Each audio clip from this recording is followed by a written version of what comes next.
Debate Dayakar గారు ఇక్కడ ఈ సౌత్ నార్త్ అనే లాంటి ఒక మరొక రకమైన విభజనవాదానికి బీజం పడుతోందా? ఎందుకంటే రేవంత్ రెడ్డి గారు ఫార్ములా తీసుకురావడము, స్టాలిన్ గారి మాటలు మళ్ళీ 60 నాటి పరిస్థితులు వస్తాయనడం, ఇప్పుడు బీఆర్ఎస్ నాయకులు లేకపోతే ఇప్పుడు మన లైవ్లో ఉన్న శ్రీనివాస్ గౌడ్ గారు లాంటి వాళ్ళు మాట్లాడుతున్న మాటలు, మీలాంటి వాళ్ళు మాట్లాడుతున్న మాటలు చూస్తుంటే విభజనవాదం రాజకీయాలు మళ్ళీ వస్తున్నట్టు కనపడుతుంది. ఇప్పుడు మా బతుకంతా పోరాటమే అయ్యేటట్టున్నది వెంకటకృష్ణ గారు.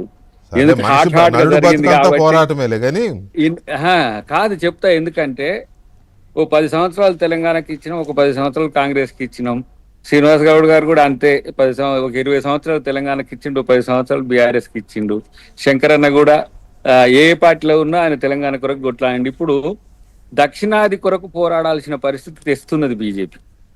ఎందుకంటే ఒక ప్రాంతీయ అస్తిత్వం అనేది కోల్పోయిన తర్వాత నీకు బాబాసాహెబ్ అంబేద్కర్ ఒకటి చెప్తాడు కదా, 1 మ్యాన్ 1 ఓట్, 1 ఓట్ 1 వాల్యూ.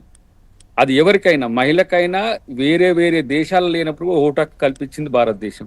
ఇవాళ నా ఓటుకు నా సీటుకు ఇవాళ ప్రాధాన్యత లేనప్పుడు నా బతుకు దేనికోసం?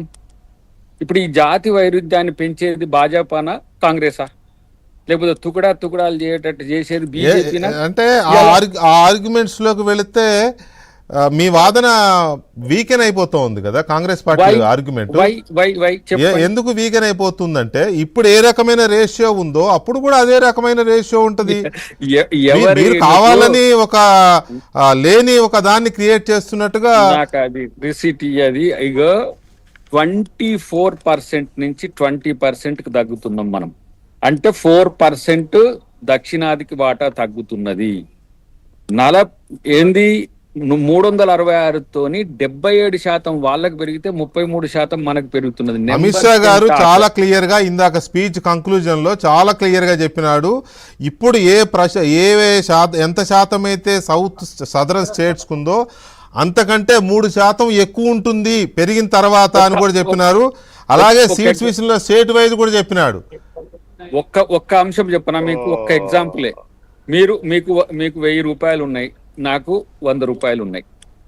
మీకు 50 సరే అనుకో, అట్లనే 1000 50% పెంచితే ఎన్ని రూపాయలు వస్తాయి?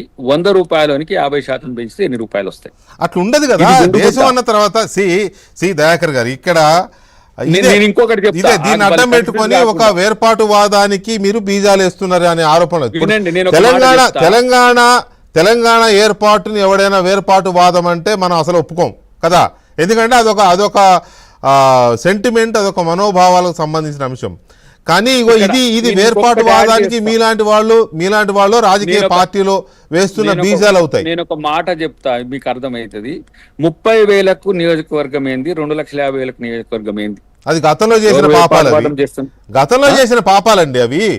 మరి ఆ రోజు అందరు ఉన్నారు కదా, ఆ రోజు నువ్వు ఇప్పుడు నార్త్ ఈస్ట్ కు నీవు 10 ఎంపీలు ఇస్తావా? మీరు అన్నట్టు ఇప్పుడు జరుగుతున్న జనగణన తర్వాత గనక నియోజకవర్గాల పునర్విభజన చేస్తే సౌత్ చాలా దారుణంగా నష్టపోతుంది. 2011 జనగణన ప్రకారం చేస్తున్నారు కాబట్టి మన సౌత్ కి జరిగే నష్టం చాలా తక్కువ. నేను ఒక మాట చెప్తా వినండి వెంకటకృష్ణ గారు, దీని మరుగున ఉన్నది రేపు వస్తుంది. కానీ ఒకటే ఇంకో ఎగ్జాంపుల్ చెప్తా, మీరు మిత్రులకు ఇవ్వండి. కానీ 57% సౌత్ మనం ప్రొడక్టివిటీని నార్త్కి ఇస్తున్నాం. నార్త్ కాదు, భారతదేశానికి కాంట్రిబ్యూట్ చేస్తున్నాం. నేను ఆర్థికంగా నేనే సహకరించాలి, రాజకీయంగా నేను నష్టపోవాలి, మళ్ళీ నేను కొట్లాడు. ఇది బానిసత్వం కాదా?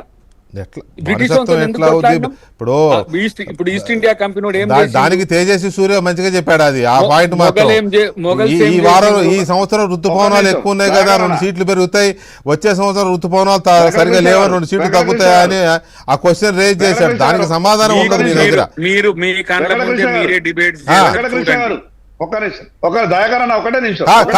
కాదు కానీ శంకర్ గారు మీరు ఒక్క నిమిషం ఉండండి.